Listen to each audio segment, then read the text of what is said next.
Welcome everybody to Forza Horizon 5, and we're racing the Audi RS6 Avant in A class.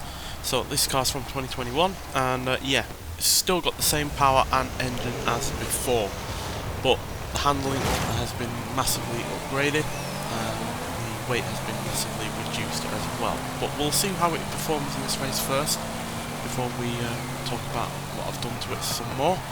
And yeah, obviously with this being the third and final race in this lobby, we'll also get to look at the stats before we go on to the next three races. So yeah, I did take this around this circuit on Rivals just to see what it was like, and I was getting around 1 minute 8 seconds on the lap time, so fairly quick round the laps, to be honest.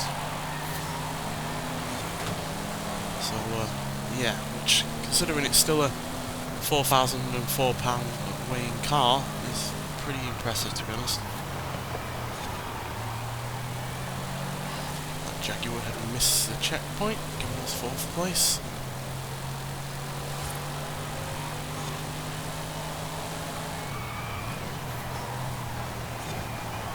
Yeah, really do like this car.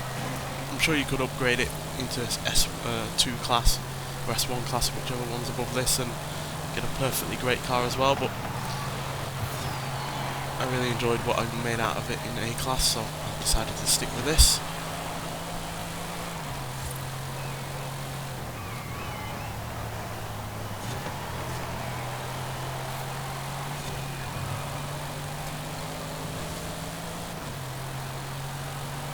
And at the end of the day, even with the same power and engine as it had in stock form, that is still 591 horsepower, which is hardly a small amount.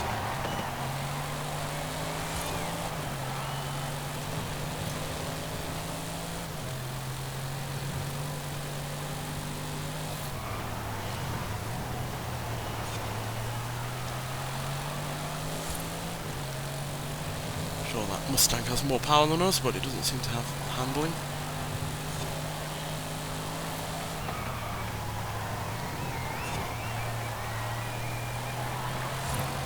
Well, we aren't perfect, even with the handling upgrades I've given it.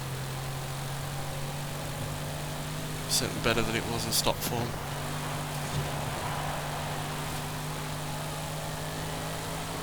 That's roughly the kind of time I was getting in Rivals mode.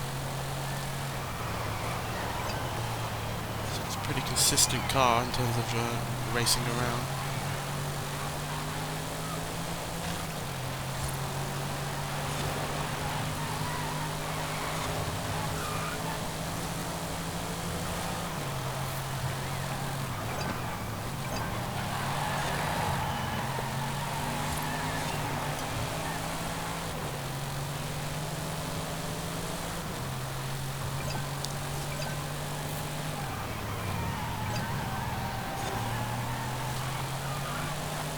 Flies out of the corners with that all-wheel drive system, which is more than capable of dealing with the speeds we're giving it, because obviously it's still got the same kind of power, same exact power and torque as before, but obviously it's able to get up to greater speeds through corners, but it's still able to handle that.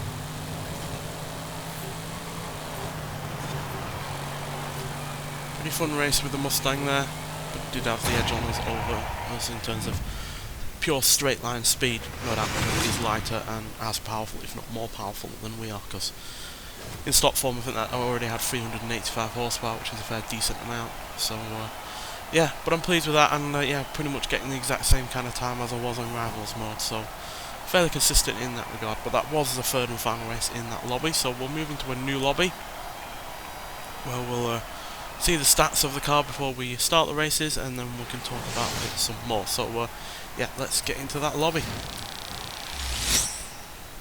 Right, so here we are in the lobby, and as you can see, the handling and braking has been massively improved over the standard car, and yeah, the launch, acceleration and speed are all still fairly good as well. And yeah, they're the stats. So yeah, it now weighs 4,004 pounds, like I said, which is a massive 571 pounds less than in its stock form. So yes, it still has 591 horsepower and 590 pound-feet of torque, but it's 4-litre twin turbocharged V8.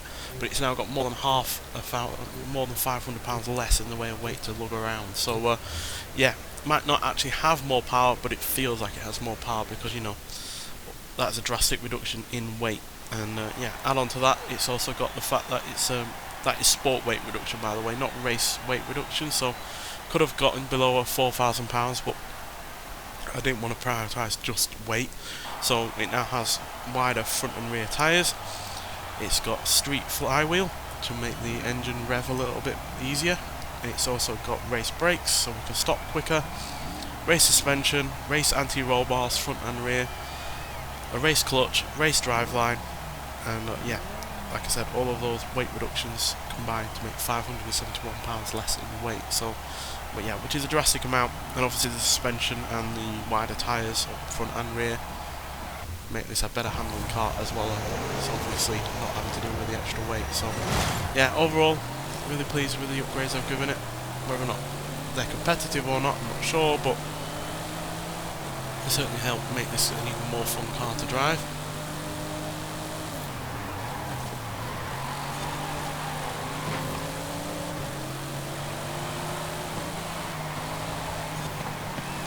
And obviously the all-wheel drive system is now under less pressure, it's not got as much weight to deal with. And yeah, the suspension is acting better in its favour. And yeah, sure, we haven't also been able to upgrade the gearbox, but again, that's got less weight to deal with. And yeah, we'll be able to use its power a little bit better now that it's not looking around £500 or so.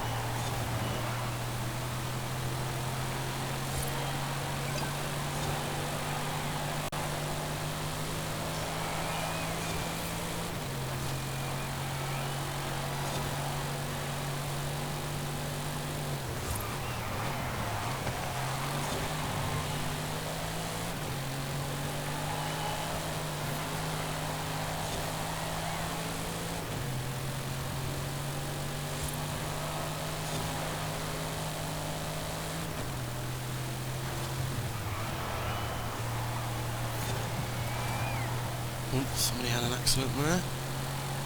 Giving us 4th place.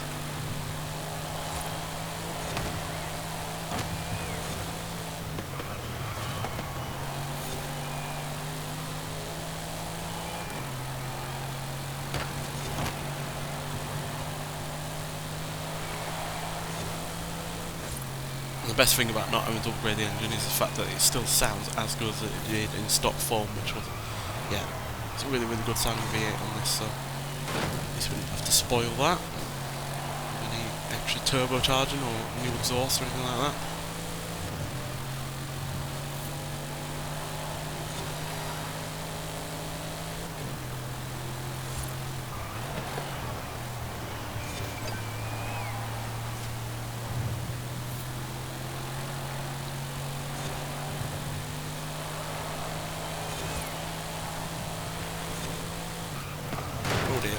Momentary lapse of concentration there. Slightly wounded our front right fender,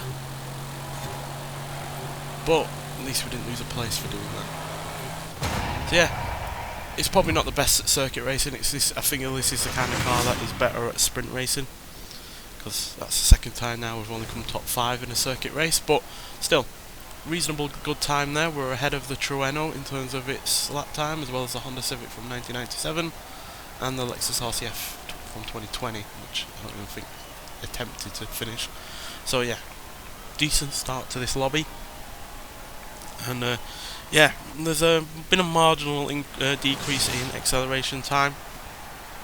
So it's now able to do 0 to 60 in 2.887 seconds instead of the stock car's 3.1. And it can now do 0 to 107.071 seconds instead of the stock car's 7.815 seconds, so nearly 0.7 of a second quicker there. Well, no, actually more than 0.7 of a second there quicker to 100, so yeah, definitely makes a difference in terms of just reducing the weight. And we're able to do a couple of mile an hour quicker at the top end at 198, although it's unlikely we'll ever get to that kind of speed given even on the biggest of straights. I think this car doesn't have quite the acceleration once it's getting past 150, 160 mile an hour. But again, we're rarely ever going to come across a circuit or a sprint race that has that kind of length of a straight going for it. So yeah, just to show that you don't have to necessarily upgrade a car's engine or increase its power or anything like that to make a competitive vehicle on this game. Obviously it can help, and especially if you're in a lower class car. But this was already in A class, so I didn't have particularly all that much in the way of PI to play with.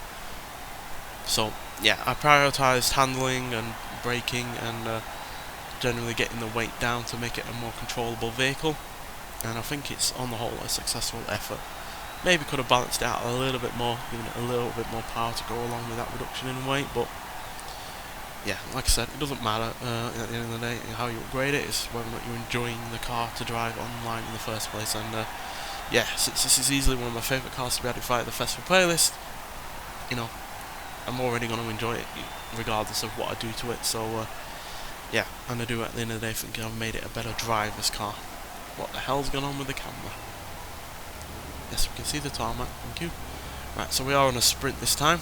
This is a very complex one, a lot of corners. Some fast corners, some slower ones, especially the hairpins.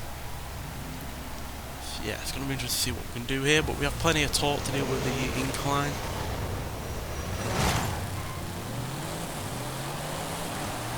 The wheel drive system should help here, getting out of the corners.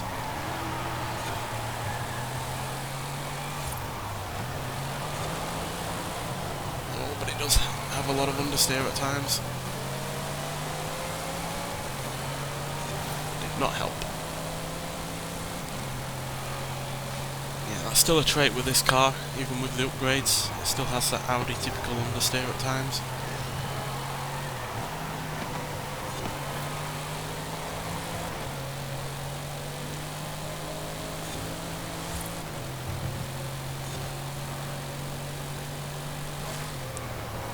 This is a very narrow and tight circuit, sort of sprint race at times, so yeah, some people are going to inevitably make mistakes. We're going to bank on those.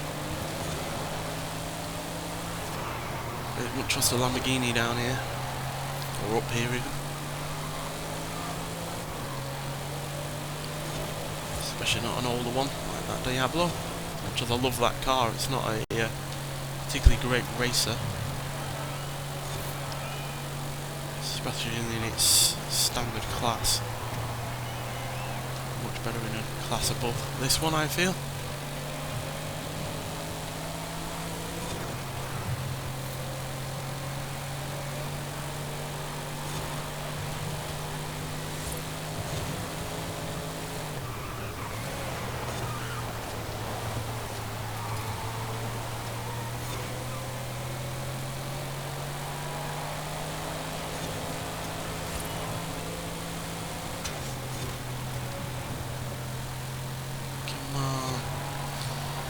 As that Charger is doing as well as it is.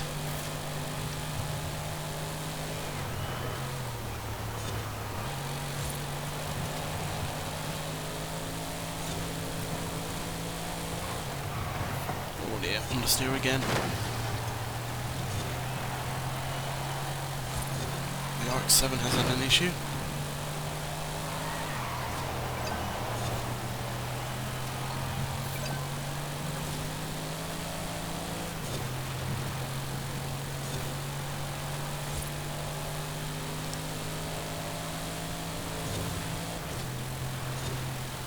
Series of fast corners there.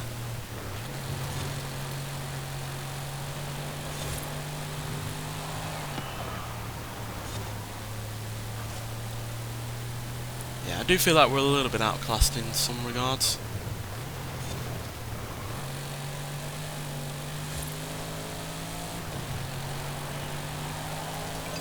But take these results with a pinch of salt, because it all comes down to the lobby you're in, the cars you're against, and obviously the person driving in the first place. And I am by no means a great racer, so I will admit that. So yeah, not quite as good as last time, not in the top 5 unfortunately, just outside of that.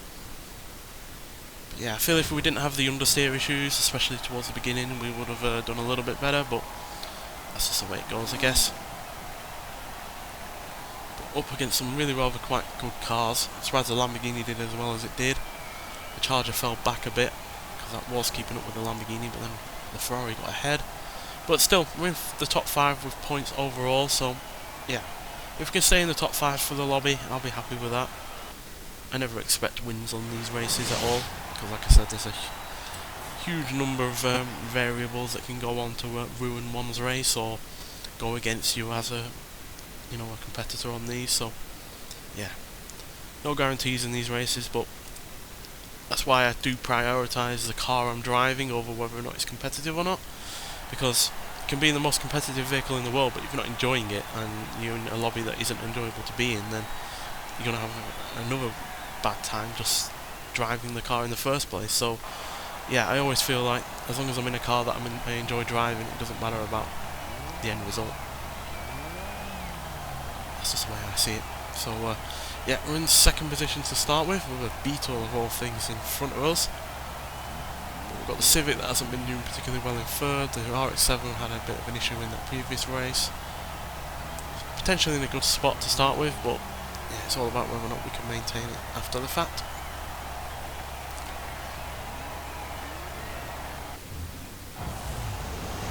Let's see what happens. Got a good launch in this car.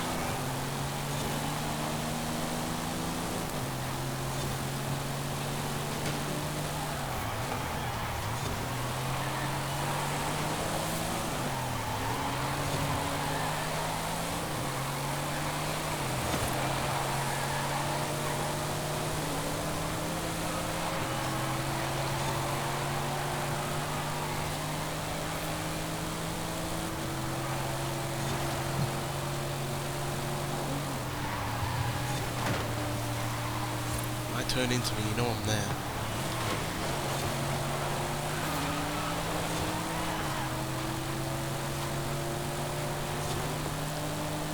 Not the best start.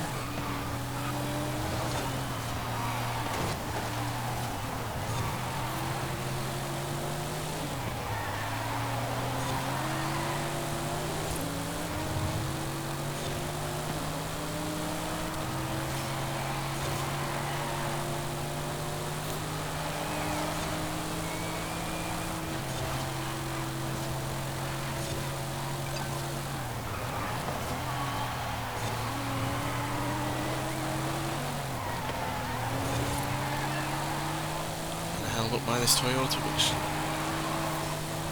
is reasonably quick, but best handling by any means.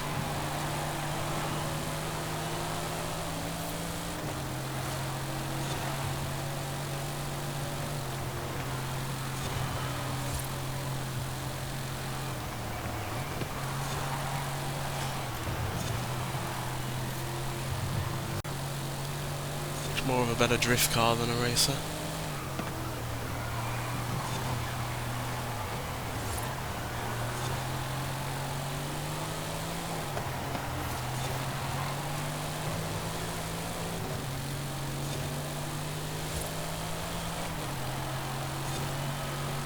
We're going to have to settle for 6th again though, unfortunately. If someone makes a drastic mistake.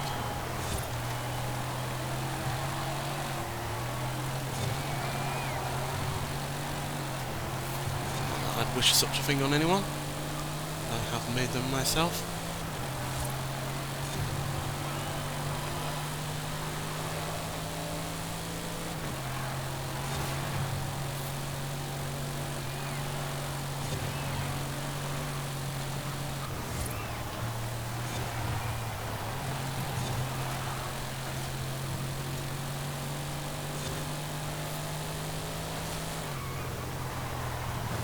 The lead pack kind of got away from us in this one.